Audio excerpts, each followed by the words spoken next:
Hello student, आपके अपने YouTube channel easy maths with Jain sir में आपका स्वागत है। आज हम लोग चैप्टर 2 की जो मिसलिनियस है उसको हम लोग कंटिन्यू करने वाले हैं। हमने पिछले वाले लेक्चर में क्वेश्चन नंबर 10 तक सॉल्व कर लिया था। आज क्वेश्चन नंबर 11 से स्टार्ट कर रहे हैं। तो सबसे पहले बात करते हैं क्वेश्चन नंबर 11।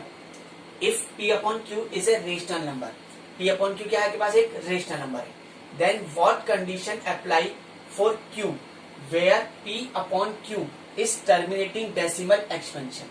क्या बोल रहा है, देखो ये आपसे कि जो P upon Q है ये कैसा है, एक रेशनल नंबर है। Then what condition apply for Q, Q की ऐसी क्या कंडीशन होगी, है ना, जिसके लिए P upon Q क्या होना चाहिए, इस टर्मिनेटिंग डेसिमल एक्सपेंशन होना चाहिए। देखो सर क्या बोल रहा है ये आपसे कि जो P अपॉन Q है, ठीक है ना, ये पूछ रहा है आपसे Q की ऐसी क्या कंडीशन होगी जिसके लिए ये नंबर कैसा आना चाहिए, टर्मिनेटिंग आना चाहिए। क्या पूछ रहा है ये आपसे कि Q की ऐसी क्या कंडीशन होगी जिसके लिए ये P अपॉन Q ये कैसा आना चाहिए, बस टर्मिनेटिंग, है ना, डेसिमल आना चाहिए इसका। क्या बोल रहा है ये आपसे, समझ में आ रहा है क्वेश्चन। ये आपके पास P अपॉन Q क्या है, रेशनल नंबर है। तो ये पूछ रहा है Q की ऐसी क्या कंडीशन होगी जिसके लिए P अपॉन Q कैसा होना चाहिए, एक टर्मिनेटिंग डेसिमल एक्सपेंशन होना चाहिए। तो याद करो टर्मिनेटिंग कब आता था, ठीक है ना, जब हम डिनोमिनेटर के फैक्टर करें, डिनोमिनेटर के फैक्टर करने पर अकेला 2 मिले, अकेला 5 मिले, या फिर 2 और 5 दोनों मिले, तो हम क्या बोलते थे, नंबर कैसा आएगा, टर्मिनेट आएगा। इसी चीज को हम बोलते थे कि डिनोमिनेटर जो है वो हमेशा फॉर्म में होना चाहिए। किस फॉर्म में होना चाहिए, 2 की पावर m इंटू 5 की पावर n की फॉर्म में होना चाहिए। डिनोमिनेटर का मतलब कौन है, Q। तो आप बोल सकते हो Q is the form of 2 की पावर m इंटू 5 की पावर n, ठीक है ना। जब भी Q 2 की पावर m इंटू 5 की पावर n की फॉर्म में होगा तो उसका डेसिमल एक्सपेंशन कैसा आएगा, टर्मिनेटिंग आएगा। तो हमसे यही पूछा था क्वेश्चन कि Q की ऐसी क्या कंडीशन होगी जिसके लिए ये P अपॉन Q जो है वो कैसा हो, टर्मिनेटिंग डेसिमल एक्सपेंशन हो। तो आप क्या बोल सकते हो कि Q is the form of, Q क्या होगा, फॉर्म में होगा। किस फॉर्म में होगा, 2 की पावर m इंटू 5 की पावर n की फॉर्म में होगा। ठीक है, क्लियर है क्वेश्चन। अब क्वेश्चन नंबर 12 सॉल्व करते हैं। क्या बोल रहा है, देखो ये सिंप्लीफाई। क्या बोल रहा है आपसे कि हमें सिंप्लीफाई करना है किसको, 2√45 प्लस 3√20 अपॉन 2√5।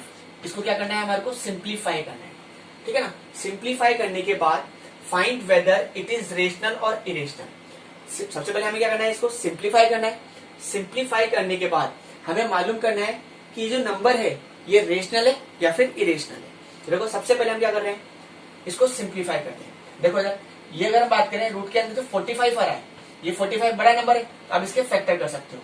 ऐसे 20 की बात करें तो ये भी आपका एक बड़ा नंबर है, आप इसके भी फैक्टर कर सकते हो। तो सबसे पहले मैंने क्या करा, 45 के फैक्टर कर लिए, 3 का डिवाइड लगाया 50, 3 का डिवाइड लगाया 5, 5 का डिवाइड लगाया 1। तो देखो जब आप √45 की बात करेंगे तो हम इसको क्या लिख सकते हैं, रूट के अंदर 3 इंटू 3 इंटू 5। अगर हम यहाँ पर देखें तो क्या बन रहा है, एक पेयर बन रहा है। पेयर में से क्या जाएगा, एक डिजिट बाहर निकल जाएगी और अंदर कितना जाएगा, √5। तो √45 को आप कह सकते हो 3√5 लिख सकते हो। ऐसे अगर मैं 20 को लिखने जाऊं, 2 का डिवाइड लगाया 10, 2 का डिवाइड लगाया 5, 5 का डिवाइड लगाया 1। तो देखो √20 की बात करें हम लोग, अगर हम इसको भी लिखेंगे इस तरह से तो क्या लिखते हैं, 2 इंटू 2 इंटू 5। देखो यहाँ पर क्या बन रहा है, एक पेयर बन रहा है। पेयर में से क्या होता है, एक डिजिट बाहर निकल जाएगी और अंदर क्या रह गया, √5। तो √20 को हम कह सकते हैं 2√5 लिख सकते हैं। तो देखो इधर ये 2 ऐसे कैसे, √45 को क्या लिख सकता हूं मैं, 3√5 लिख सकता हूँ। 3 आपका ऐसे कैसे, √20, इसको क्या लिख सकते हैं हम लोग, 2√5 लिख सकते हैं अपॉन 2√5 एज इट इज। ये कितना हो गया, जब आप इनको मल्टीप्लाई करोगे तो हो गया 6√5। इसको इससे मल्टीप्लाई करा कितना हो गया, 6√5 अपॉन कितना है, 2√5, ठीक है ना। ये 6 और 6 कितना हो गया, 12√5। कितना हो गया के पास, 12√5 अपॉन कितना है, 2√5। √5 से √5 कैंसिल, 2 का डिवाइड लगाया 6। तो इसको सॉल्व करने पे कितना आ गया, 6 आ गया आपका, ठीक है ना। तो इसने क्या कहा था हमसे सबसे पहले कि हमें सिंप्लीफाई करना है, तो आपने सिंप्लीफाई कर दिया। अब सिंप्लीफाई करने के बाद मुझे मालूम करना है कि जो नंबर आया है ये रेशनल है या फिर इरेशनल है। तो देखो आप इसके नीचे क्या लगा के लिख सकते हो, 1 लगा के लिख सकते हो। ये कैसा नंबर हो गया, एक रेशनल नंबर हो गया। कैसा नंबर हो गया आपके लिए, रेशनल नंबर हो गया, ठीक है ना। क्यों, क्योंकि इसको हम P अपॉन Q के फॉर्म में लिख सकते हैं, इसलिए कैसा नंबर हो गया, एक rational number. Question number 13, proof that any positive odd integer is the form of 4Q + 1 और 4Q + 3 where Q is some integer. देखो क्वेश्चन क्या बोल रहा है आपसे कि हमें प्रूफ करना है, क्या प्रूफ करना है कि जितने भी पॉजिटिव ऑड इंटीजर होते हैं is the form of 4Q + 1 और 4Q + 3। क्या बोल रहा है ये हमसे कि जितने भी पॉजिटिव ऑड इंटीजर होते हैं वो हमेशा किस फॉर्म में होते हैं, 4Q + 1 और 4Q + 3 की फॉर्म में होते हैं। ये बात आपको प्रूफ करनी है, ठीक है। तो देखो इसको सबसे पहले हम बात करें कि इसको किससे सॉल्व करेंगे, यूक्लिडिक डिवीजन एल्गोरिथम से सॉल्व करेंगे, ठीक है ना। याद है आपको यूक्लिड डिवीजन एल्गोरिथम क्या था, A = BQ + R where R is greater than or equal to 0 and less than B। ये क्या था आपका यूक्लिडिक डिवीजन एल्गोरिथम था, ठीक है ना। देखो सबसे पहले हम क्या करेंगे, इसमें A को मानेंगे। क्या करेंगे, इसको A को क्या लेट करेंगे, A क्या है आपके पास, एनी पॉजिटिव ऑड इंटीजर है। क्या लेट कर लेंगे हम लोग, A क्या है आपके पास, एनी पॉजिटिव ऑड इंटीजर है। एंड B की वैल्यू देखो, अगर हम 4Q + 1 को अगर BQ + R से कंपेयर करें तो B की वैल्यू हम देखें यहाँ पर, तो B की वैल्यू कितनी मिल रही है, 4 मिल रही है। कितनी मिल रही है, 4, ठीक है। तो वही लिखेंगे सबसे पहले, लेट करा आपने A any positive odd integer and B की वैल्यू कितनी है आपके पास, 4। देखो यार हमने वही लिखा सबसे पहले, लेट करा आपने A any positive odd integer. A कैसा है, एक पॉजिटिव ऑड इंटीजर है, ठीक है ना। एंड B की वैल्यू कितनी है, 4। जब आप B की वैल्यू यहाँ पर 4 रखोगे, ठीक है ना, तो आपको क्या मिल जाएगा, वी गेट, ठीक है ना, A = B की वैल्यू हमें क्या रखना है यहाँ पर 4, तो A = कितना हो जाएगा, 4Q + R हो जाएगा where R is greater than or equal to 0 and less than B। B की वैल्यू कितनी है, 4। तो देखो R की वैल्यू क्या क्या मिल जाएगी, 0 हो जाएगी, 1 हो जाएगी, 2 हो जाएगी और 3 हो जाएगी। आपकी 4 से क्या लेनी है, आपको छोटी लेनी है। अब मुझे इन वैल्यूज को इसके अंदर उठाकर रखना है। एक बार मैं R की वैल्यू 0 रख दूंगा, एक बार R की वैल्यू 1 रख दूंगा, एक बार R की वैल्यू 2 रख दूंगा, एक बार R की वैल्यू 3 रख दूंगा। तो देखो अगर मैंने वही करा, पुट कर दिया, R की वैल्यू कितनी, 0, तो A = कितना हो जाएगा, 4Q + 0, कितना आ गया, 4Q आ गया। ऐसे ही आप पुट कर दूंगा, R की वैल्यू कितनी, 1, R की वैल्यू कितनी ले रहे हैं हम लोग, 1 ले रहे हैं। जैसे मैं इसमें रखूंगा तो A = कितना हो जाएगा, 4Q + 1 हो जाएगा। अब मैं पुट करूंगा, R की वैल्यू कितनी, 2, अब R की वैल्यू 2 ले रहा हूं, इसके अंदर उठा के रख रहा हूं, तो A = कितना हो जाएगा, 4Q + 2 हो जाएगा। ऐसे मैंने पुट करा, R की वैल्यू कितनी, 3, तो A = कितना हो जाएगा, 4Q + 3 हो जाएगा। अब देखो यार, अब इनमें से मुझे मालूम करना है कि कौन कौन से नंबर इवन है और कौन कौन से नंबर ऑड है। तो देखो ये 2 का मल्टीपल है, मतलब अगर आप चाहोगे तो 2 का डिवाइड जा सकता है, ठीक है, या 2 कॉमन निकल सकता है, ठीक है। तो ये नंबर कैसा हो गया, पास इवन हो गया। ये कैसा नंबर है, ऑड नंबर है। क्यों, देखो यार इसमें से 2 कॉमन नहीं निकल सकता, ठीक है ना, इसलिए कैसा नंबर हो गया, ऑड हो गया। या फिर आप ऐसे भी बोल सकते हो कि सर ये जो नंबर है ये कैसा है, इवन नंबर है, और ये जो नंबर है ये कैसा है, ऑड। जब भी आप इवन और प्लस ऑड करते हो, ठीक है ना, इवन के साथ में ऑड नंबर ऐड करते हो तो हमेशा ऑड नंबर आता है आपके पास। कैसा नंबर आता है, ऑड, ठीक है। ऐसे ही बता सकते हो आप, ठीक है। देखो अगर हम देखें इसमें से 2 कॉमन निकल सकता है, 2 कॉमन निकल रहा है, इसका मतलब ये 2 से मल्टीपल हो गया 2 का, ये कैसा हो गया, इवन नंबर हो गया। अगर हम इसमें से देखें तो 2 कॉमन नहीं निकल सकता, ये कैसा नंबर है, ऑड। या फिर आप ऐसे ही बोल सकते हो कि ये आपके पास इवन नंबर है और ये आपके पास ऑड नंबर है। जब भी आप इवन प्लस ऑड करते हो तो कैसा नंबर आता है, ऑड आता है। तो देखो यार आपको यही प्रूफ करना था कि जितने भी ऑड पॉजिटिव इंटीजर होते हैं, कौन से नंबर, ऑड पॉजिटिव इंटीजर, वो किस फॉर्म में होते हैं, हमेशा 4Q + 1 और 4Q + 3 की फॉर्म में होते हैं। तो आप क्या लिख दोगे, ठीक है ना, हैंस। देखो आपको क्वेश्चन प्रूफ करना था, ठीक है, इसलिए आपको लास्ट में लिखना पड़ेगा कि हमने ये बात प्रूफ कर दी है। इसलिए क्या करो, यहाँ पर इस प्रूफ डेट को हटाकर क्या लिख दो, जगह हैंस, ठीक है ना।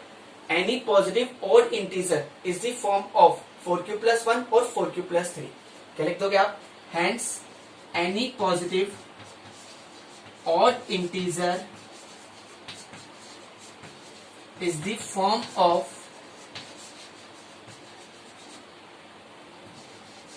4q+1 और 4q+3।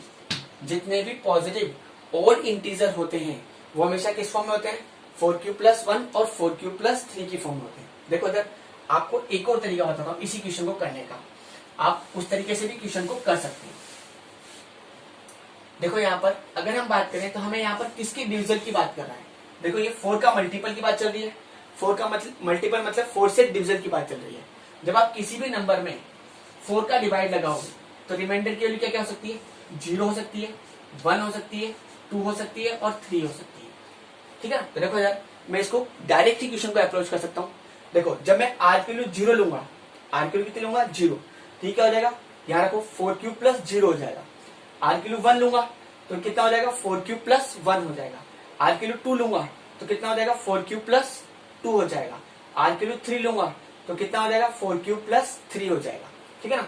देखो यार मगर आपको क्या करना पड़ेगा? थोड़ा सा इसमें भी लैंग्वेज करना पड़ेगा।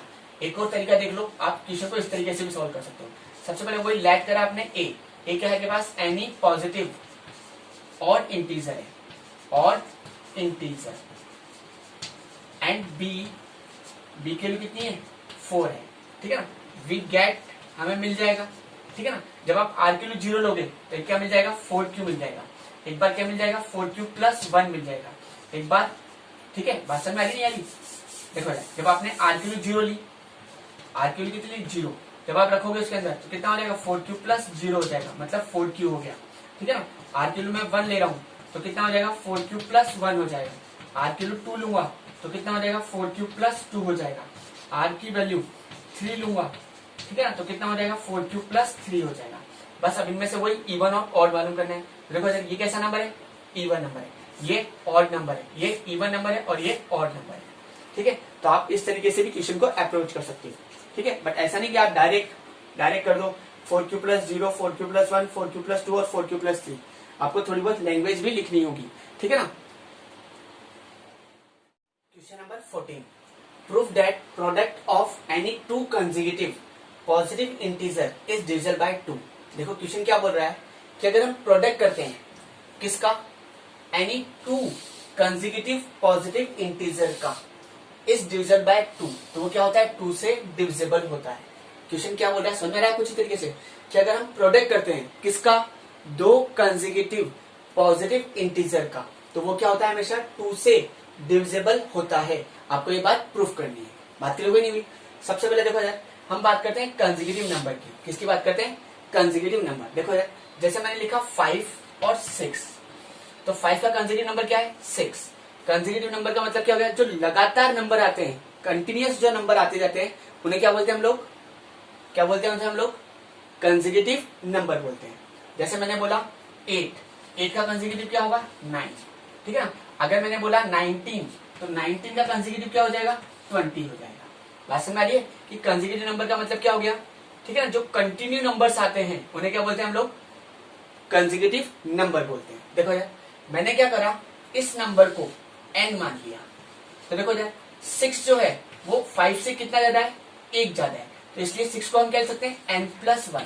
ठीक है, देखो यार हमने हमारी 7th और 8th क्लास में पढ़ा था जो कंसेक्यूटिव नंबर होते हैं। ठीक है ना? पहला नंबर कितना होता है? n, और दूसरा नंबर कितना होता है? n+1 होता है। ठीक है, तो देखो यार ये क्या है आपके पास? कंसेक्यूटिव नंबर आ गए। देखो यार अब क्या बोल रहा है ये कि अगर हम इन कंसेक्यूटिव नंबर का क्या करते हैं? प्रोडक्ट करते हैं। मतलब क्या हुआ प्रोडक्ट का? मतलब अगर हम n को n+1 से मल्टीप्लाई करते हैं, ये जो नंबर आ रहा है, ठीक है ना, ये क्या है? हमें प्रूफ करना है कि ये जो नंबर है ये क्या है? 2 से डिविजिबल है। बात क्लियर हो रही नहीं हो रही? क्या बोल रहा था ये आपसे कि अगर हम प्रोडक्ट करते हैं किसका? 2 कंसेक्यूटिव पॉजिटिव इंटीजर का, तो सबसे पहले हमने कंसेक्यूटिव पॉजिटिव इंटीजर मान लिए। पहला कितना है? n, दूसरा कितना है? n+1। तो ये बोल रहा है कि इनका जो प्रोडक्ट होता है, इनका प्रोडक्ट करा हमने, कितना आ गया? n और n+1 हो गया। तो हमें प्रूफ करना है कि ये जो नंबर है ये क्या है? 2 से डिविजिबल है। बात क्लियर हो रही है? देखो सबसे पहले हम वही क्या करेंगे? कंसेक्यूटिव नंबर मान लेंगे। प्रूफ देखो, हमने क्या करा, लेट करा two consecutive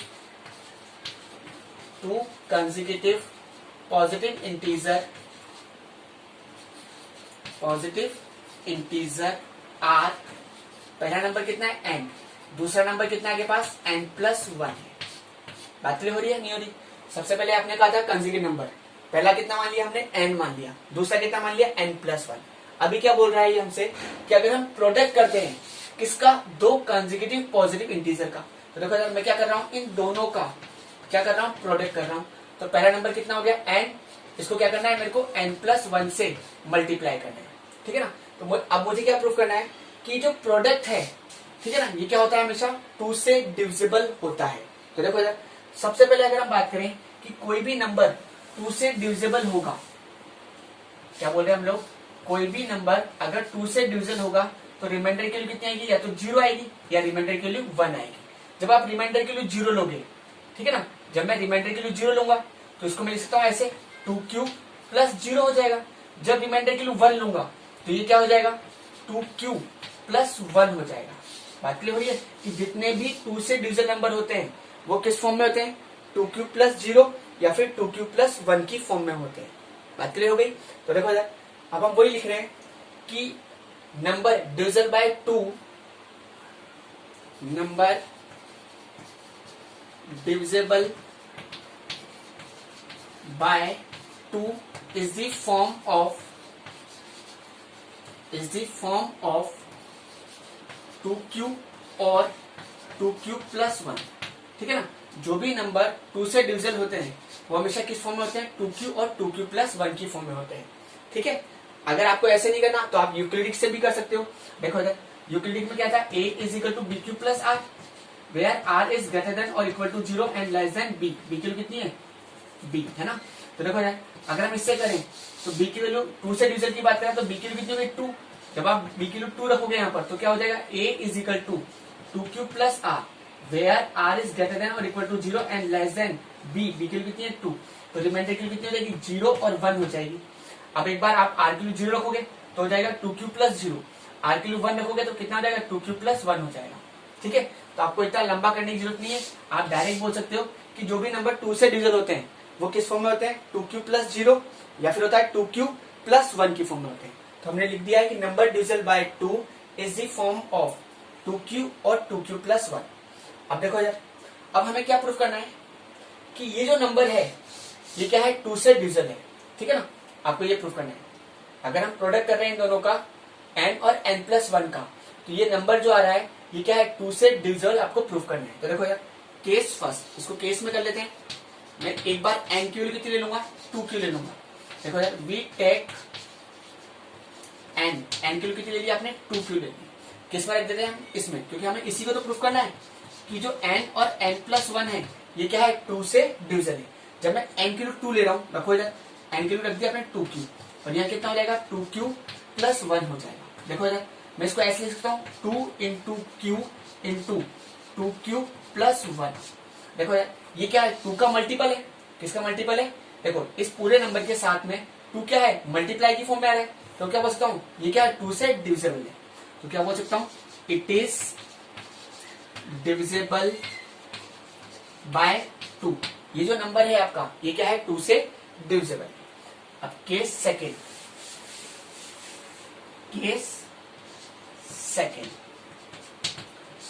we take n की वैल्यू कितनी ले रहे हैं हम, 2q + 1 ले रहे हैं।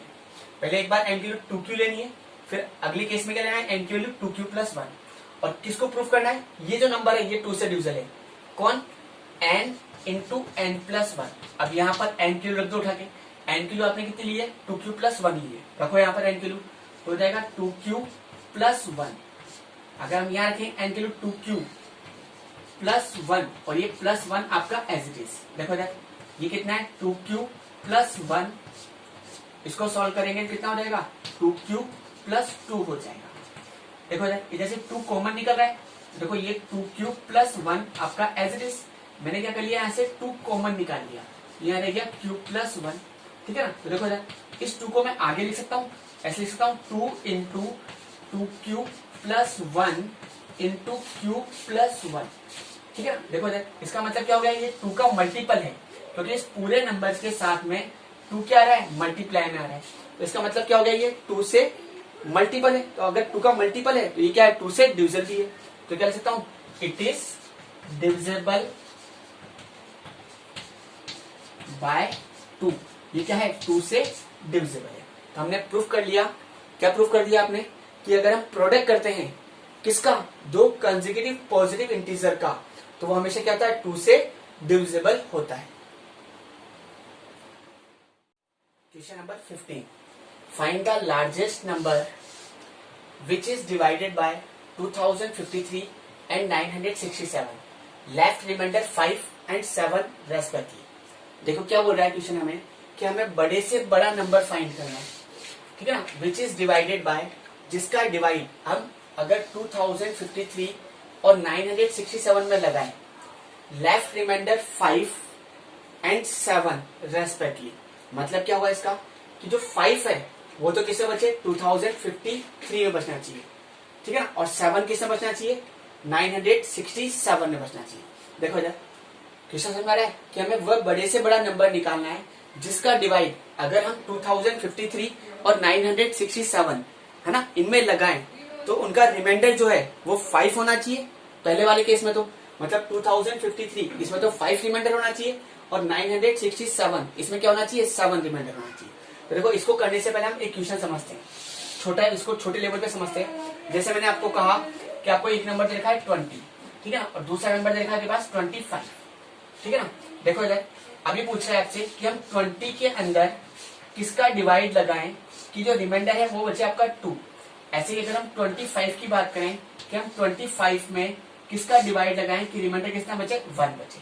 तो देखो अगर आप एग्जैक्ट नंबर फाइंड, मतलब आपको एक नंबर फाइंड करना है जिसका डिवाइड दोनों, देखो ये नंबर क्या है, दोनों के अंदर कॉमन है पहली बार, ठीक है ना, दोनों के अंदर क्या होना चाहिए, 20 और 25 में कॉमन होना चाहिए, ठीक है ना। देखो इधर सबसे पहली बात, हम एग्जैक्ट नंबर मालूम कर सकते हैं जिसमें हमने डिवाइड लगाया है।